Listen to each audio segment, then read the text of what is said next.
নমস্কার। আজকে যে বিষয়টা নিয়ে কথা বলবো সেটা হচ্ছে শিশুর কান্না। আমি ডাক্তার প্রকাশ মল্লিক, ওয়ার্ল্ড ফেডারেশন হোমিওপ্যাথি আন্তর্জাতিক সভাপতি এবং হোমিওপ্যাথি কনসালটেন্ট। আমি দীর্ঘ 38 বছর ধরে হোমিওপ্যাথি চিকিৎসা করছি। শিশুর কান্না, শিশু চিকিৎসা খুব কঠিন, কিন্তু সেই শিশুর কান্নাই কিন্তু তার ভাষা। এবং শিশু কাঁদে কেন? শিশু কাঁদে তার কারণ হলো এই যে আসলে সে বিছানায় প্রস্রাব করে তার ভিজে কাপড়টা সে থাকতে চায় না। এবং আরেকটা ব্যাপার হয় কি না, তার কোনো পেটের যন্ত্রণা হলে হতে পারে, কৃমি হলে হতে পারে, খিদে পেলে হতে পারে। সেই জন্য মা হচ্ছে সব থেকে শ্রেষ্ঠ ডাক্তার।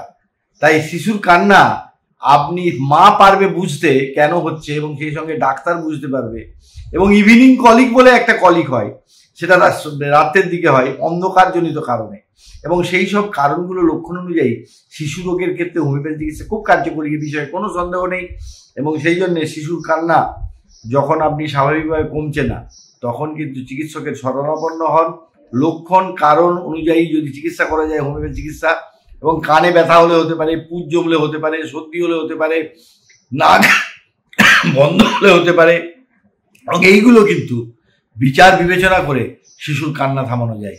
তাই কান্না কিন্তু সবসময় যে খারাপ তা না, কিন্তু কান্নাই হচ্ছে তার ভাষা। এই ভাষাকে অনুধাবন করার জন্য চিকিৎসকের গভীর জ্ঞান এবং মার উপলব্ধি, অনুভূতি, এগুলোই কিন্তু চিকিৎসা করতে বেশি সাহায্য করতে পারে। নমস্কার।